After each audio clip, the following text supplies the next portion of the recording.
Have you ever believed you were doing something healthy, only to find out it might be quietly harming you?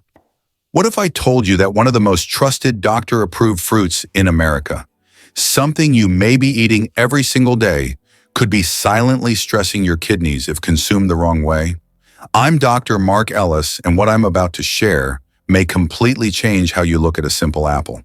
Because here's the uncomfortable truth: kidney damage doesn't begin with pain. It begins quietly with small daily habits that feel harmless, even healthy. For millions of Americans over 50, especially those living with diabetes or high blood pressure, the kidneys are already working overtime. Add the wrong timing, the wrong preparation, or the wrong portion of a seemingly innocent fruit, and that silent strain can accelerate faster than you think.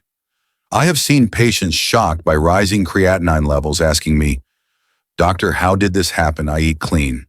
I eat fruit." And that's exactly the problem. Sometimes it's not what you eat, but how you eat it. But before you swear off apples entirely, take a breath. This isn't about fear, it's about precision. In the next few minutes, I'm going to walk you through the critical mistakes that turn a powerful low-glycemic fruit into a hidden burden on aging kidneys. And more importantly, I'll show you how to eat it in a way that supports blood sugar, stability, protects kidney function, and helps you stay out of the dialysis chair. Because the difference between harm and healing is often just one small decision, and today you're going to learn exactly what that decision is. Let's start with the mistake almost nobody talks about, and yet it's the one that quietly sets the tone for everything else: eating the apple seeds. It sounds insignificant, almost paranoid to worry about something so small, but medicine has taught me that it's rarely the dramatic, obvious habits that cause long-term damage. It's the tiny, repeated exposures that add up over months and years. Apple seeds contain a compound called amygdalin. On its own, sealed inside the seed, it seems harmless. But once crushed or chewed, amygdalin can metabolize into hydrogen cyanide in the digestive tract. Now, let's be clear, you're not going to collapse after swallowing a seed or two. This isn't a thriller movie scenario. The danger isn't acute poisoning. The danger is chronic microtoxicity, especially in kidneys that are already under stress. I once had a patient, a retired engineer in his late 60s, who blended whole apples every morning, seeds included, because he believed whole food means whole nutrition.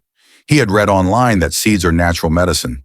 6 months later, his lab work showed subtle but consistent increases in oxidative stress markers and early signs of kidney strain. Was the seed the only factor? No. But in someone with type 2 diabetes and borderline kidney function, even small inflammatory triggers matter. Aging kidneys, especially in Americans over 50, with hypertension or elevated blood sugar, already have microscopic damage in the glomeruli, the tiny filtration units. Studies show that chronic oxidative stress accelerates glomerular injury, and compounds that increase cyanogenic burden, even at low levels, can contribute to cellular stress responses over time. When filtration is compromised, the body doesn't clear toxins efficiently. What might be trivial for a 25-year-old becomes cumulative stress for a 65-year-old. Think of your kidneys like a high-performance water filter that's been running nonstop for decades. It still works, but the mesh is thinner, the flow slower. Adding small irritants every day doesn't cause a dramatic crash. It quietly erodes resilience. And that's the real issue here: resilience. The modern health conversation often ignores that aging changes the margin of safety. What you tolerated in your 30s may not be harmless in your 60s. So the solution is simple but precise: never chew or blend apple seeds. Slice the apple, remove the core completely, and discard the seeds. If you're making applesauce or baking, remove the core before processing. It takes 15 seconds, and it removes a variable your kidneys don't need. But here's the part most people miss: even if you remove every seed perfectly, that alone won't protect you. Because the way most Americans consume apples today introduces a far more powerful metabolic stressor, one that spikes blood sugar, overloads filtration pressure, and accelerates kidney wear in ways that are much more dramatic than a seed ever could. And that's where things start to get uncomfortable. Now let's talk about the mistake that looks healthy, feels convenient, and is heavily marketed as clean, but metabolically, it can hit your kidneys like a freight train apple juice. Because even if you remove every seed, if you're drinking your apples instead of chewing them, you may be removing the single most protective part of the fruit, its fiber brake system. When you eat a whole apple, the fructose is trapped inside a matrix of soluble fiber, especially pectin. That fiber slows gastric emptying, reduces the speed of glucose absorption, and blunts the insulin response. But the moment you put that apple through a juicer or blender and strain out the pulp, you've stripped away the braking system. What's left is concentrated sugar water, fast absorbable and metabolically aggressive. I had a patient in her early 60s, active, disciplined, careful with her diet, who proudly told me she replaced soda with fresh pressed apple juice every morning. No added sugar, she said, all natural. But her post-breakfast glucose readings were consistently spiking above 180 milligrams per deciliter within 30 minutes. Why? Because one 12-ounce glass of apple juice can contain the sugar equivalent of 3 to 4 apples, roughly 35 to 45 grams of rapidly absorbable carbohydrates, but without the fiber buffer. Research shows that liquid carbohydrates produce significantly higher glycemic and insulinemic responses compared to solid forms of the same food. In individuals with insulin resistance, and nearly 40% of American adults over 50 have some degree of it, this creates repeated glucose surges. And every surge increases intraglomerular pressure, meaning the tiny filters in your kidneys are forced to work harder, faster under higher strain. Here's what most people don't realize: kidneys are not passive bystanders in blood sugar spikes. When glucose rises rapidly, filtration rate temporarily increases. Over time, repeated hyperfiltration accelerates structural damage in people with diabetes or prediabetes. It's not dramatic in one day, it's cumulative, it's silent, and it's measurable in rising creatinine years later. So what's the fix? Simple but non-negotiable. Eat the apple whole, chew slowly, let the saliva mix. Let the fiber do its job. If chewing is difficult, slice thinly or lightly stew the apple, but do not strain it. Do not liquefy it. Do not turn it into a fast-track sugar delivery system. Because when you slow down absorption, you protect both your pancreas and your kidneys at the same time. And before you assume you're safe because you only eat whole apples, pause for a moment, because there's another habit far more common in American households that triggers an even sharper glucose surge than juice ever could. But knowing this alone isn't enough, because there's another factor that's even more dangerous. Here's where things become even more subtle and far more common. You might be eating whole apples. You might never touch juice. And yet, if you're eating that apple right after a full meal, you could still be triggering the exact metabolic stress we're trying to avoid. This is the mistake almost everyone makes because it feels culturally normal, socially harmless, even balanced. Dinner ends and fruit comes out. It seems clean, light, responsible, but physiologically, the timing changes everything. Imagine your stomach like a highway at rush hour. You've just eaten bread, rice, pasta, maybe some protein and fats. Digestion is already in motion. Starches are breaking down into glucose. Insulin is rising. Blood sugar is climbing gradually as expected. Then you add an apple on top of that traffic. Apples digest faster than most cooked carbohydrates, but they can't leave the stomach quickly when it's already full. So the sugars from the apple and the glucose from the meal begin entering the bloodstream within overlapping windows. Instead of one moderate wave, you now get a compounded surge. Research shows that consuming additional carbohydrates immediately after a mixed meal can amplify postprandial glucose excursions, particularly in individuals with impaired insulin sensitivity. And post-meal spikes above 160 to 180 milligrams per deciliter are strongly associated with microvascular stress, the kind that damages the tiny vessels inside the kidneys. I had a patient, a 58-year-old executive, who insisted he was doing everything right. He avoided soda-limited desserts, exercised regularly, but every night without fail, he ate fruit immediately after dinner. His continuous glucose monitor told the story double peaks. First from the starches, then a second surge from the fruit layered on top.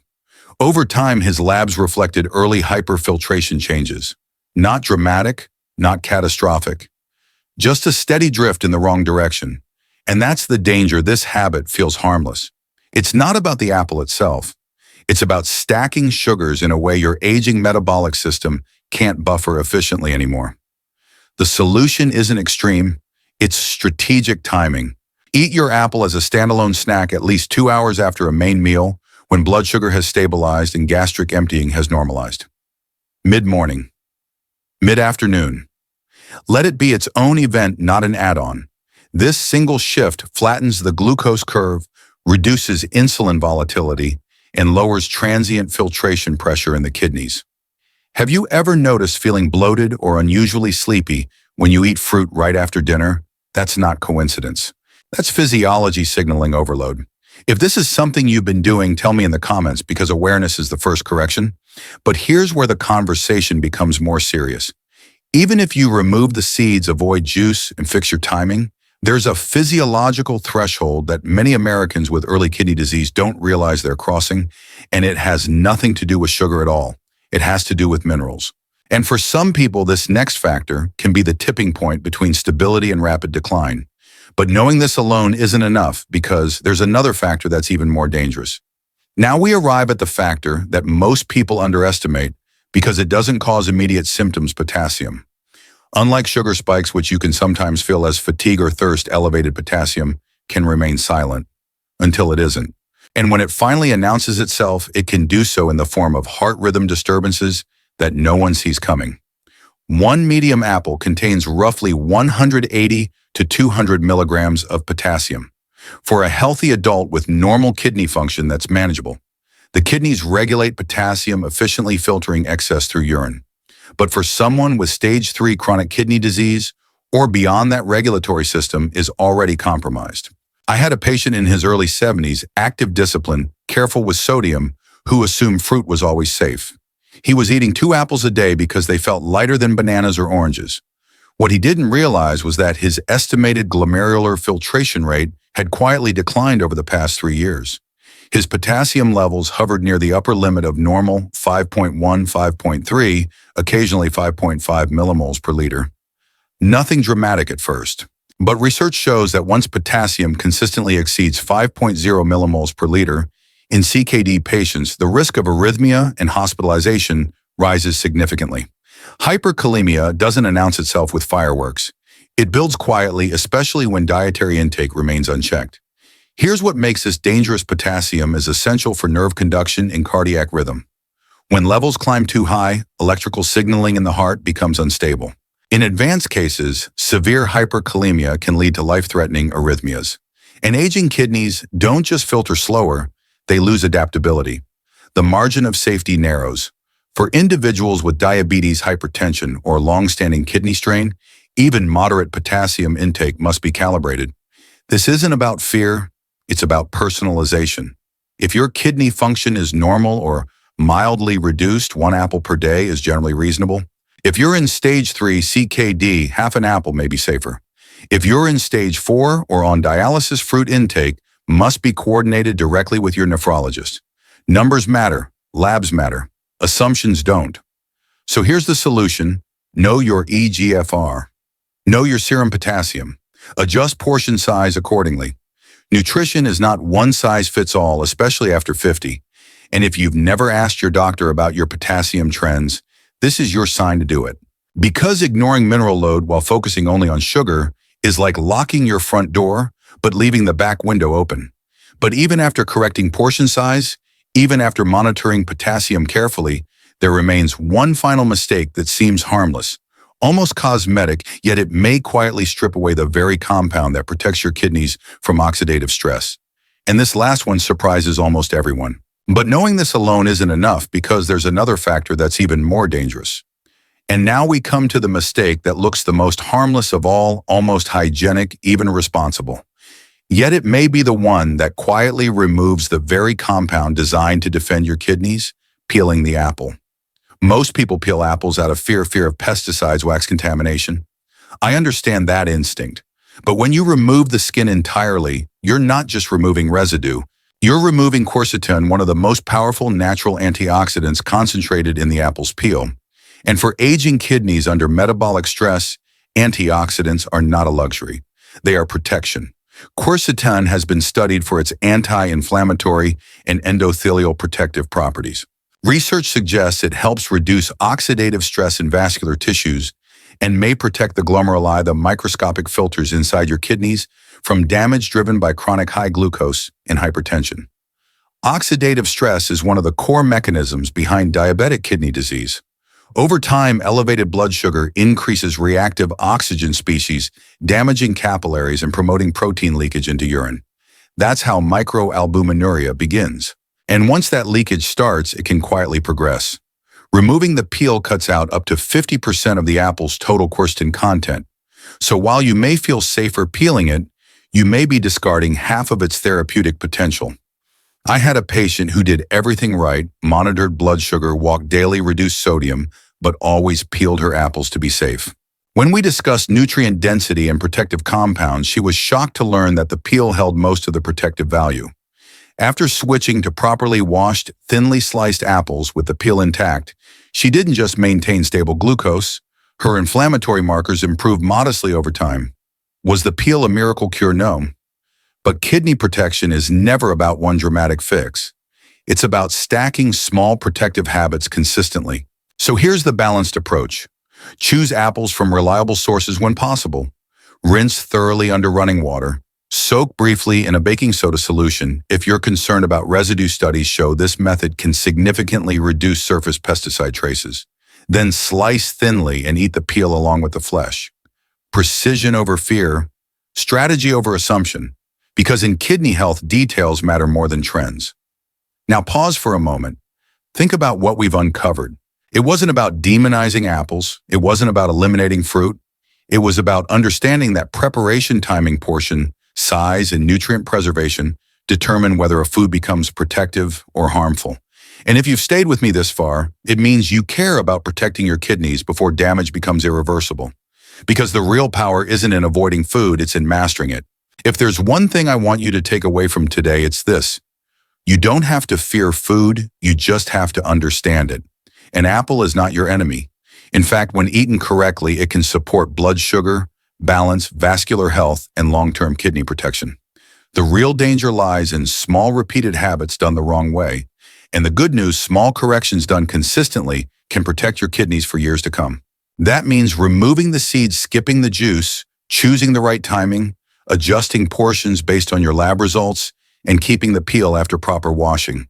These are not extreme changes. They are intelligent ones. And intelligent habits compound just like damage does, but in the opposite direction. I care deeply about helping you stay out of the dialysis chair and in control of your health. If this information helped you see apples or kidney health in a new light, take a moment to save this video so you can revisit these guidelines later. Share it with someone you love who may be living with diabetes or high blood pressure. And most importantly, subscribe to this channel and turn on notifications because every week I break down practical, science-backed medical insights to help you protect your kidneys, stabilize blood sugar, and age with strength, not fear. Your kidneys work for you 24 hours a day, every single day. The least we can do is make choices that work for them. You are not powerless. You are not too late. With the right knowledge and steady habits, you can preserve function, prevent decline, and give your body the support it deserves. I'm Dr. Mark Ellis, and I'll see you in the next video.